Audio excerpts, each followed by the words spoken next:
Track is a monthly web TV show about cryptozoology, natural history, green issues, and whatever else the team feel like making up as they go along. Enjoy. So, what's on today's show, Mr. John? Well, Hennis, in this week it's the first of a two-part episode in which we go to talk to Harlem from Cryptids Britannia. I really like the old credits.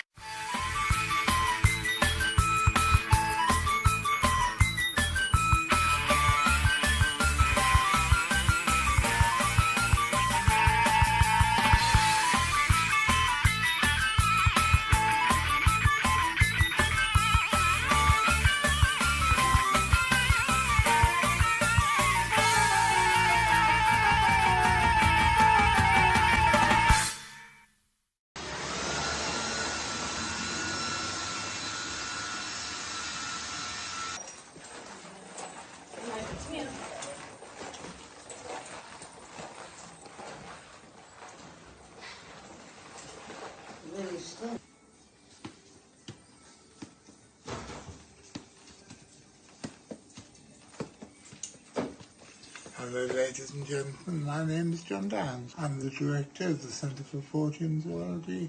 We're here at Bidford District Hospital, and welcome to another episode of On the Track. Well, ladies and gentlemen, I seem to spend an awful lot of my time in hospital at the moment, but I still manage to keep the show and everything else I do going. For those of you who are not aware, On the Track is a show which comes out every Wednesday evening at about 6:30 for about a quarter of an hour, and every Saturday afternoon at 3 for about twice that. And it is a mixture, a muddle, a melange, a whatever else begins with M. What begins with M, Miss Lauren? Mars bar. I can work with that, Miss Lauren, thank you. Because, just like a Mars bar, one of our shows a day helps you work, rest and play. Don't bring me into it, whatever you do. And it is a mixture, and the melange and all the other things, of hard science, weird shit, and surreality. What's surreality? We'll go and ask her. Cheesy moon. Cheesy moon. Cheesy moon. Cheesy moon.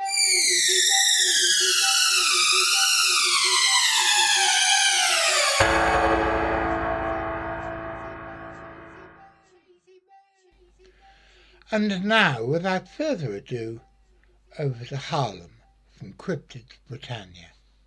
It's great to have you back, Harlem. I've missed you. So what have you been doing the last 6 months or so? I've been doing a lot. I've been writing a book. I've been going out almost every week to various locations, such as the Lake District, the West Pennine Moors, Yorkshire. No, it's been good. I've got a lot of research done. I've seen a lot of stuff, which I'm excited to talk to you about on the show. Well, tell me, what have you seen? Possibly what I believe to be a demonic entity, and also a wolf-like creature. Really? And you were out wild camping one night. I was. Early last year, I was wild camping up in Winlatter Forest, which is in Cumbria by Keswick. It's a large carnivorous forest. It's all pine, all kind of closely bundled together. So there's not many places to camp, so I was lucky to find a place to pitch up. But I went to bed around, it must have been around 7 o'clock. I was really tired and it was getting dark. And before I knew it, I woke up to what sounded like Woodknocks. Hi guys, I'm not sure if you can hear me. I'm out currently camping in a forest, and it's about possibly 1 o'clock in the morning, and I'm hearing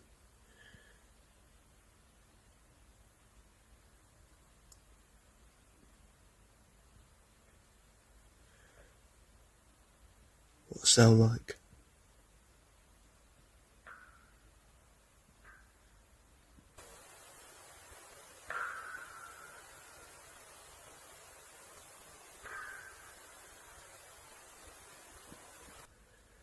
Woodknocks from the other side of a stream, just that way.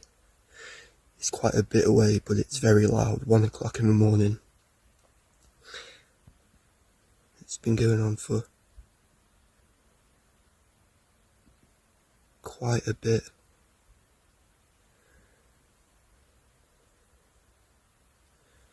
From the other side of the stream from where I was camping at the time.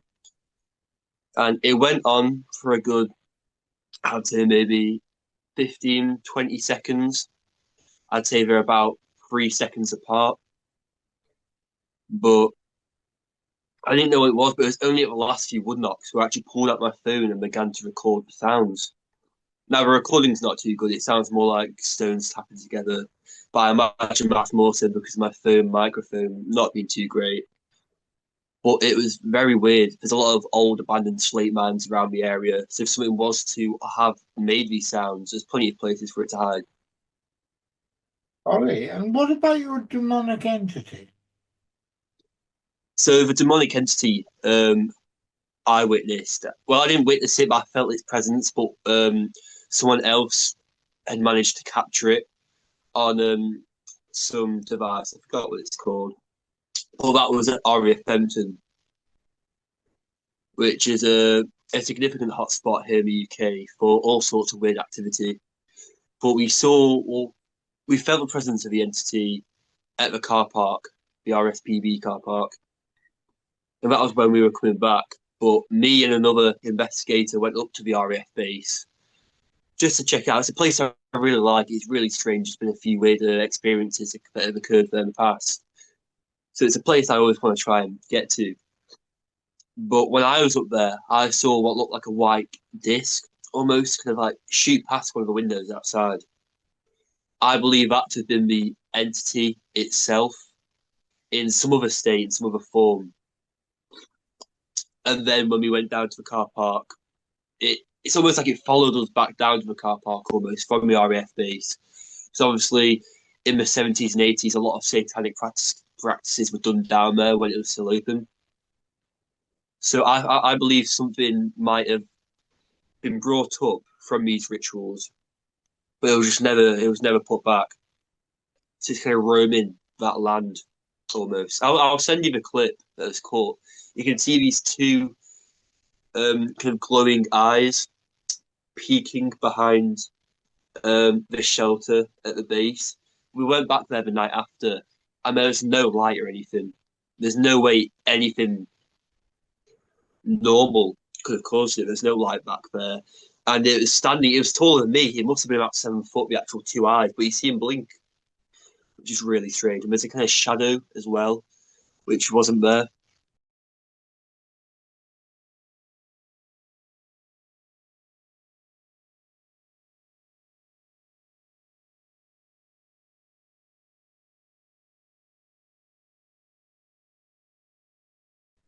So it was all really, really strange. Why was an RAF base used for occult Satanic practices. Probably because it's open, I suppose. Because it goes underground. At least it did before it was covered up by the farmer who owns the land.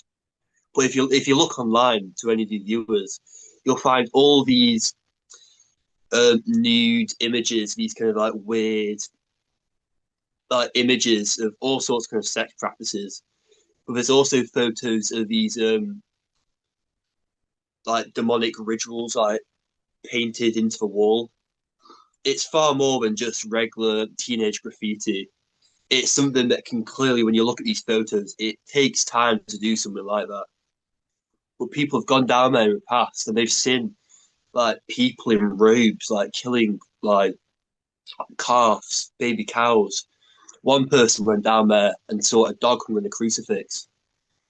It's nasty. It's nasty stuff. It's something I've only recently began to go into with all the occult kind of stuff.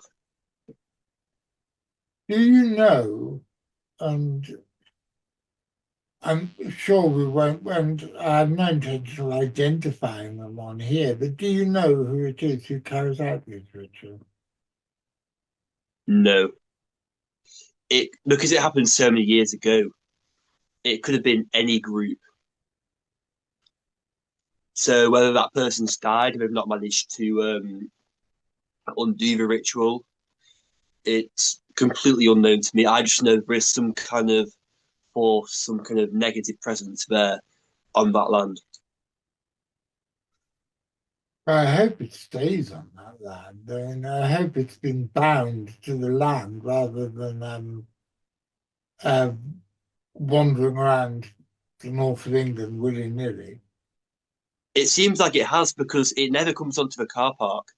It stays on the actual RSPB land that connects to the RF base. It never seemed to come onto the car park. So it does seem like it's bound to that land and kind of can't leave. When did these rituals take place? From what I've heard, they took place in the 70s and 80s when the base was first kind of left to rot and be derelict and abandoned. Surely. And these things are deeply unpleasant, but they are interesting.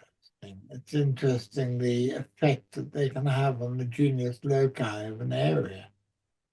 Oh yeah, I mean, I was in tears. I was in like complete tears down by the car parks. I didn't know what was going on. I had such an overwhelming energy put on me. It was horrible. But it's a fascinating area as well. So it's the kind of place where you actually get stuff. So you just want to carry on going back there. Can you tell me what did it feel like? You say you had an overwhelming energy. Can you Mm. try and describe the effect that it had on you? I felt I felt scared. I didn't know what we were dealing with. It I knew some. It felt like it was circling us, almost, like a shark in open water circling. It felt like that. I couldn't see what it was, but I knew it was there. But it was like, oh no, it was the worst feeling I've ever had. It was the only time I've had something feel similar is when I was like 9, when I was at the Alistair Crowley graveyard in Loch Ness, where again we were attacked by a huge swarm of flies into the car. There's something about this kind of demonic field which is just unpleasant. But like you said, it's fascinating. It's did you know about this before you went there? Yeah, I knew about all the rituals that happened and took place. Yeah. Have they been well documented, or is it just word of mouth? It's well documented. There's loads of images online that you can look up of these paintings under the RAF base because people have gone missing there. People have just disappeared without any trace. But there was one interesting case um, of a boy, young adult maybe, I think, who disappeared but had images saved on his computer of the paintings in the RAF base, but he completely vanished. So it's kind of like up to open mind whether he might have gone down there, might have, because when this whole thing happened, there was a big police investigation. Firefighters went down there as kind of like a practice. They got permission from the farmer who owned the land, and they went down there, but no body was found. But he had these pictures saved on his device, so it's quite strange. Yeah.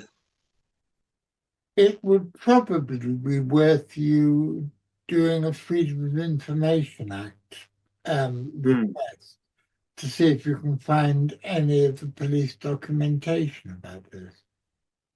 Yeah. Yeah. No, it would be a good idea to do so and just see if you can pick anything out that might relate to it. Yeah. So when did this boy disappear? I'm not sure. It's not something I've personally looked into, but it's stuff that I've heard from investigators that research that area. There's quite a close-knit community of Fortean investigators in the north of England, isn't there? Yeah, I'm always impressed about the way that you guys all work together on things. we seem to get along. Yeah, which which is good. Obviously, it's a sense of community. But obviously, you don't get that everywhere in the field. No, very much not. You work sometimes with a group called the Winter Hill team, is it? I do. That's actually the group I was with when we went to Bempton. We stayed there for a whole period, like a week. Can you tell me? I mean, I've heard the name. I know they exist, but I don't know anything about them. So the Winter Hill team, also known as WIT, researched the area of Winter Hill, obviously it's in the name, which is on the West Pennine Moors. So they've had reports in of dogmen-like entities, um, UFOs, a lot of paranormal stuff, and even a few Bigfoot reports around the area. But they do. I join them quite a bit, and we went to Cannock Chase recently, which is one of my personal favourite areas with all the weird stuff that's gone on down there. We go to Bempton quite a lot, and hopefully this year they'll be coming up to Cumbria, which is kind of my area where I research and do stuff around there as a team. How long have they been going? Um, a few years, I'd say maybe 5 years. Don't take my word for it, though. I'd have to look. I just joined the investigations. How many of them are there? There's members. There's me, Nick, Lee, Caroline, Kaz. I'd say maybe the main core group. I'd probably go three, which is including me. Like with the wider kind of thing, I'd say possibly eight. I'm surprised I got it into my head that they were bigger than that. That there were It's more. There is a Facebook group with around 800 people, but the actual group itself is quite small. The guy called Nick runs it, isn't he? Yeah, Mick McLaren. Yeah.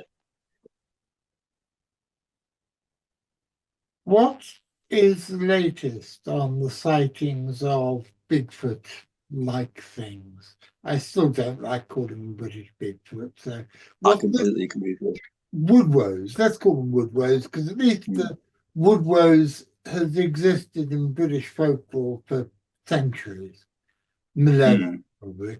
What's the latest on those sightings? Um, Obviously, we constantly get reports in from Cannock Chase. Because there's something about that area which is very strange. I've never experienced anything there personally. One place I've been researching where there's been quite a few reports is up in Scotland in the Cairngorms National Park, around the mountains of Ben Macdhu, which is a place I hope to get to, hopefully summer of this year, if not even earlier. Because I think Scotland, with it being bigger landmass, more open area, I feel like it's a bigger chance of having blood and flesh beings. Though I don't believe the big like creatures here to be blood and flesh. I think there's a more supernatural element to them. Oh, agreed totally. There's no way can there be unknown species of higher primate living in England. I mean, that's ridiculous. Completely, completely. How often do you get, how many new sightings do you get a year of these things? Bigfoot like creatures, because I'm everywhere. I don't just research Bigfoot, and obviously with my channel Idle Crypt has been terminated, so I've had to set everything else up. So I've not really received anything as of recently. I tried to put a few things online, say, if you get reports, send them to me. I'd love to investigate them. But I've never myself had any Bigfoot reports. I've more so dealt with big cats, so being black melanistic, pumas, panthers, melanistic leopards, that sort of thing is why I can investigate more so.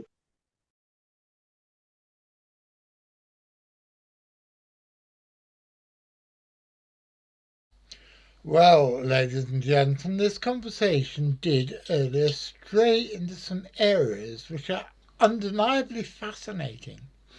But, like I said to Harlem, these are things that the wise person, the wise man or woman, does not investigate too closely.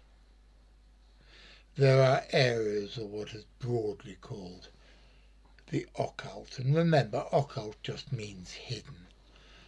But there are areas which stray into black magic, necromancy, Satanism, and all sorts of other areas which I, for one, would strongly suggest that you have nothing to do with. If you do insist on doing it, then for God's sake, and I literally mean it, for God's sake, protect yourself. But if I were you, I would have nothing to do with them.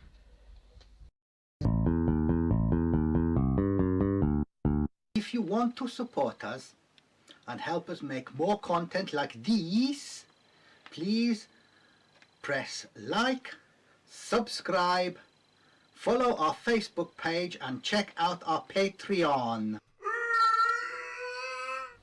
And as the ghost of Joe Strummer, who's an ever more regular visitor to my little studio, says, don't forget to ring the notification bell, otherwise you'll miss the new episodes. And that would be an awful pity, wouldn't it? If you've been affected by any of the topics in today's episode, you can just bugger off, because we don't give a monkeys. Bloody well get a grip. Sort your own bloody problems out rather than ringing up somewhere. That was a public information film. Well, ladies and gentlemen, that's about it for this episode. I hope you enjoyed it. I want to say a very big thank you to my guest, Harlem Karma, and he's going to be back next week with the second part of our conversation about his various adventures. And we're going to be talking about mystery cats and all sorts of other things. I think that he is a remarkable young man, and I'm very pleased to have him both as a friend, as a colleague, and as a guest on this show. I'm going to be back on Wednesday. What am I talking about on Wednesday? I don't know. I haven't decided yet.